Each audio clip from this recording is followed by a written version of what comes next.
আজকের গল্প আলাপ, কলমে ঝুম্পা মণ্ডল। একজন ঘটকের মাধ্যমে শেখর আর উর্মি দুজনের বিয়ের কথা হলেও দুজনেই চাইছিল দুইজনের মধ্যে সাময়িক আলাপটুকু সেরে নিতে।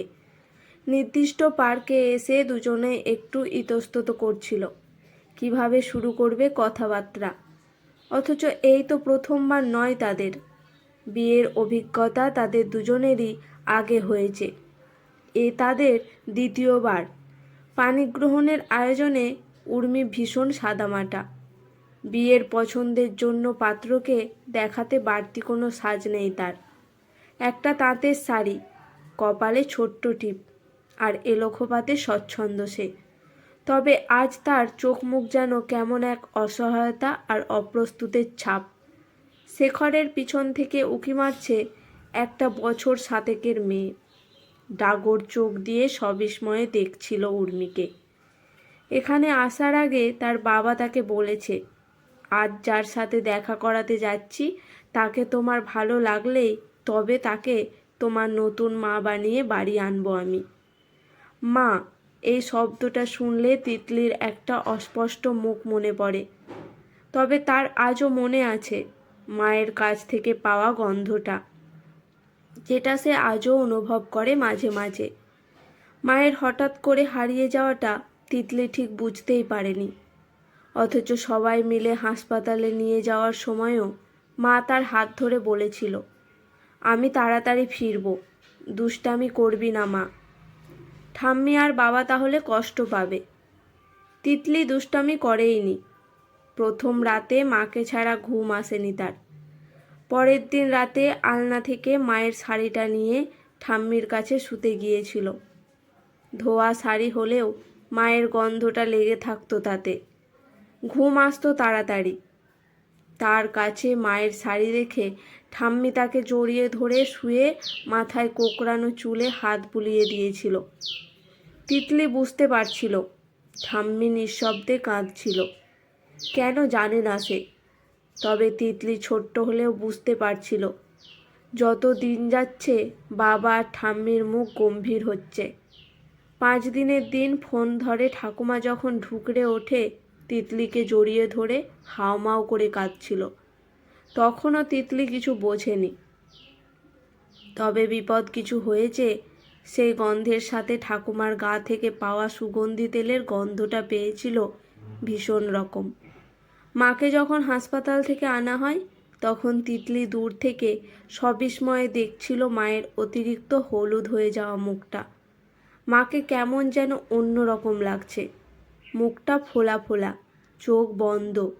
বিস্মিত তিতলি শুধু ভাবছিল, এত হলুদ মেখেছ কেন তার মা? তিতলি বারবার বাবাকে জিজ্ঞেস করছিল, সবাই এখানে জেগে আছে, তবুও মা শুয়ে ঘুমিয়ে আছে কেন বাবা? ওর বাবা ওকে জড়িয়ে ধরতেই সেই সঙ্গে বাবা সমেত উপস্থিত সবাইকে কাঁদতে দেখে 4 বছরের তিতলিও ভ্যাঁ করে কেঁদে ফেলেছিল। ওরা কেউ মায়ের কাছে নিয়ে যেতে দেয়নি তাকে। বুকের ভেতরে কিছু একটা নেই, মায়ের কিছু একটা হয়েছে, সেটুকু বুঝেছিল তিতলি। নইলে এতক্ষণ তিতলি কাছে আছে জেনে মা ওইভাবে শুয়ে থাকে নাকি?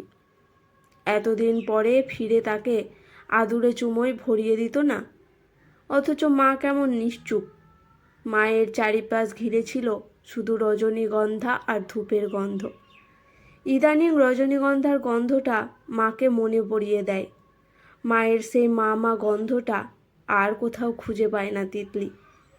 কয়েকদিন পরে তিতলি তার বাবার কাছে মায়ের বায়না করতে বাবা কিছুক্ষণ সময় নিয়ে জানালা দিয়ে আকাশ দেখিয়ে বলেছিল, ওখানে তোমার মা আকাশের তারাদের কাছে আছে।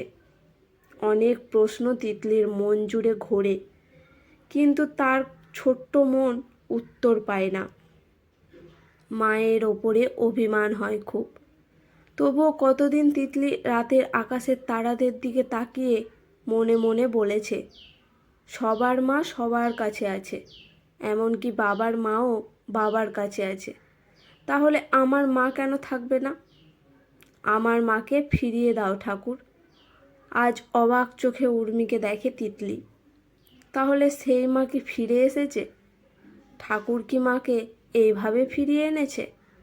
কিন্তু বাবা নতুন মা বলছে কেন? তিতলির গোল গোল চোখের বিস্ময় ভরা তাকানো দেখে উর্মি হাতের ইশারায় তাকে কাছে ডাকল। তিতলি আবার বাবার পিছনে লুকালো। দেখে উর্মি আলতো হাসল। আজ তাদের তিনজনের জীবন একতারে বাঁধা হবে কি হবে না সেটা নির্ভর করছে তিতলি তাকে কতটা কিভাবে গ্রহণ করবে তার ওপর। শেখর বিপত্নিক, জন্ডিসে মারা গিয়েছিল তার স্ত্রী। আবার বিয়ের কথা শেখরের মা বারবার বলা সত্ত্বেও এতদিন শেখর গা করেনি, কারণ সৎ মা সম্পর্কে চারিদিকে শোনা ঘটনায় শেখরের যথেষ্ট ভীতি ছিল।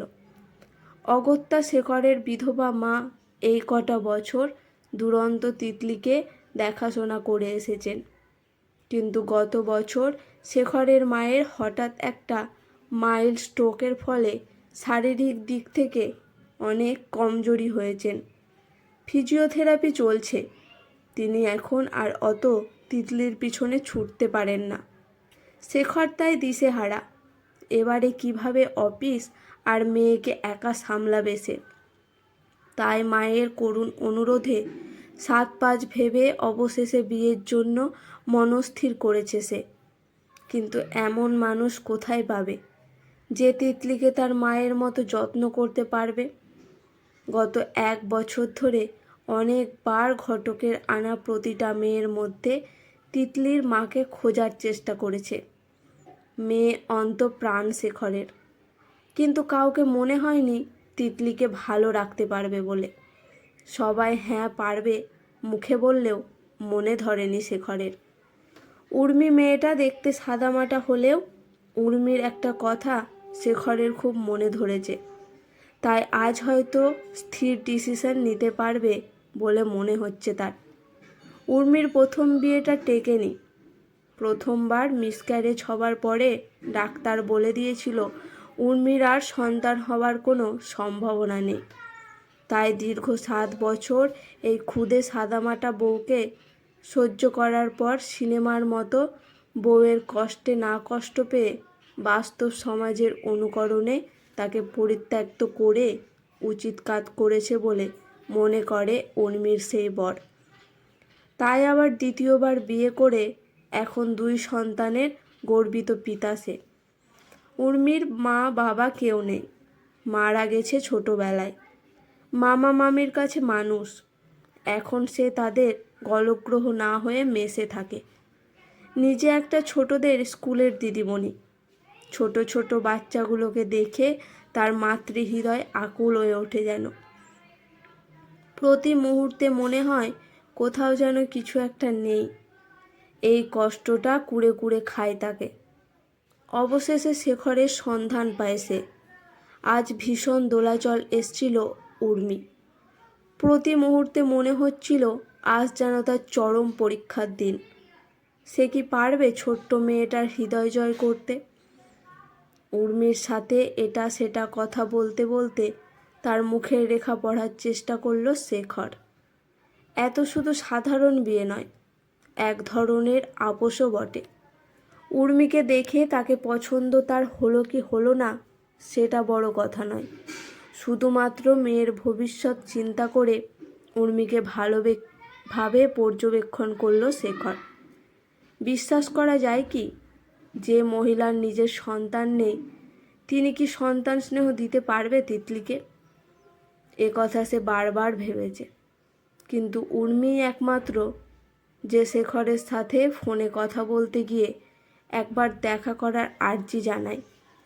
সেই সঙ্গে বিশেষ করে সেই দিন যেন তিতলিকেও সঙ্গে নিয়ে আসে সেই কথা জানিয়ে দেয়, যাতে বিয়ের আগে মেয়ের সাথে একটু আলাপ জমাতে পারে সে। উর্মির এই ব্যাপারটাই বেশ মনে ধরেছিল শেখরের। অন্য মহিলারা কেউ তা বিয়ের আগে তিতলিকে দেখতে চায়নি।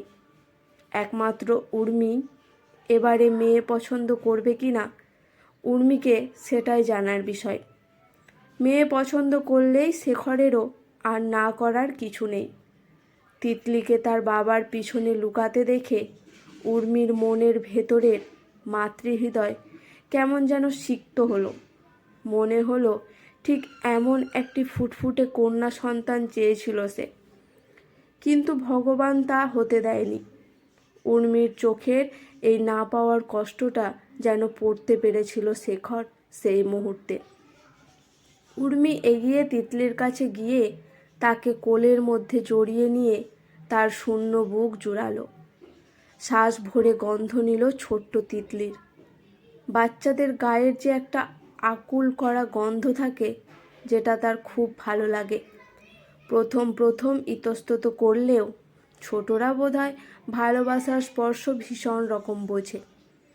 তিতলিও উর্মির কোলের মধ্যে গিয়ে হয়তো মায়ের ভালোবাসার গন্ধ পেল।